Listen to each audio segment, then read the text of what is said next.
Welcome to Unit 2. As you look at the title, Cybersecurity Litigation, you might say to yourself, why do I need to understand about how to sue people? Well, it's important to know what happens when your company is a party to a legal action. Legal processes have several steps and several procedural steps that take place, and they're defined by either federal law or state law as to how they'll proceed. As a security leader, you will at some point in your career be involved in one of those stages or more of them. So it's important that you understand what those legal processes are. So we'll look at the legal processes in the federal court system. We'll look at the processes in the state courts, and these vary by state. So you're going to hear that a lot in this course, that it varies by state, because under the definitions of common laws, those are defined at the state level.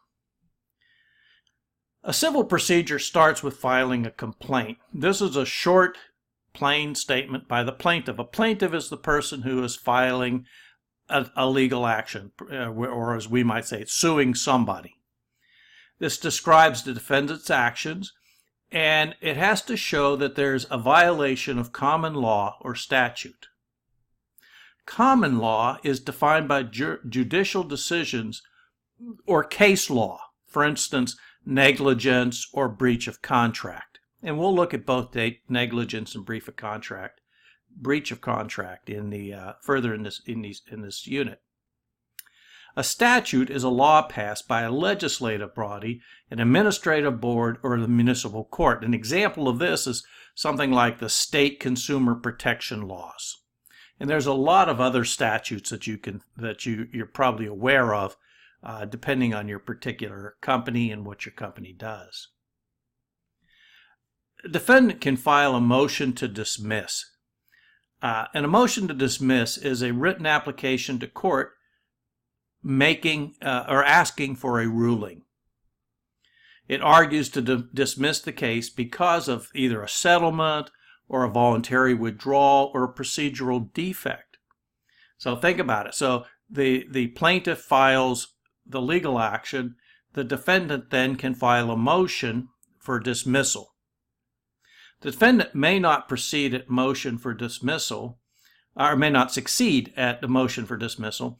The judge accepts the facts of the plaintiff. So in toto, here's the facts that the plaintiff is putting out. The defendant doesn't really get an opportunity to produce any evidence to present to the judge at this point in the legal proceedings.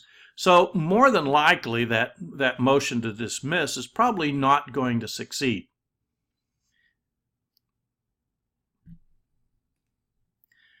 That leads into what's called discovery.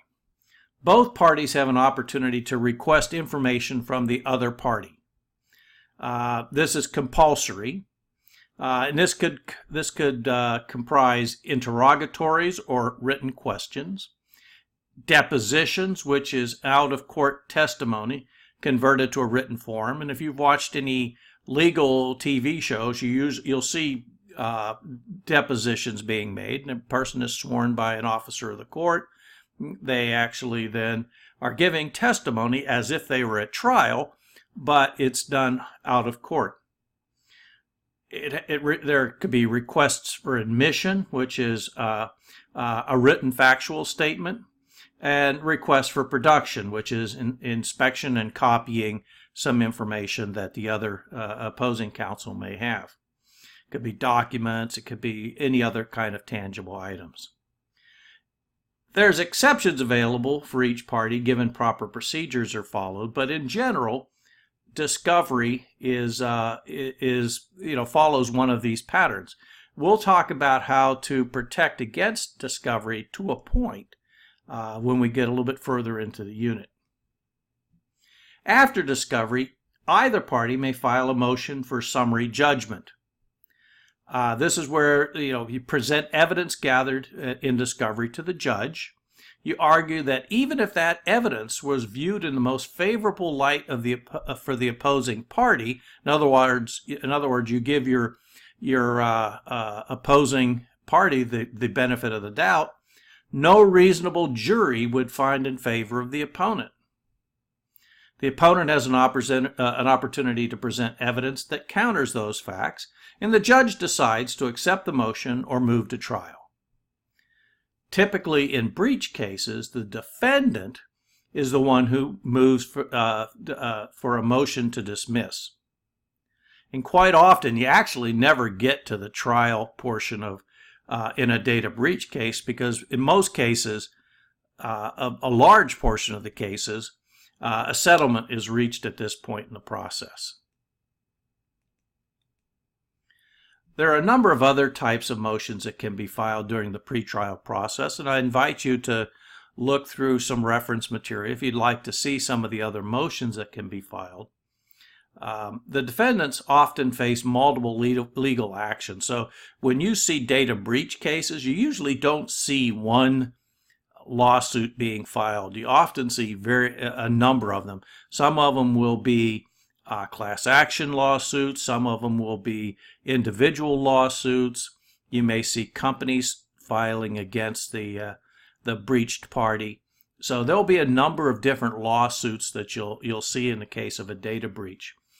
But even class action lawsuits have their own processes, and we'll look at those in a little bit more depth. But they proceed much like the process that we've already looked at in a normal class action, an individual class action, or a company filing lawsuit against another company. But there has to be a process called class certification. We'll talk about what that means. And then there's four prerequisites that we have to meet before we can file a class action lawsuit.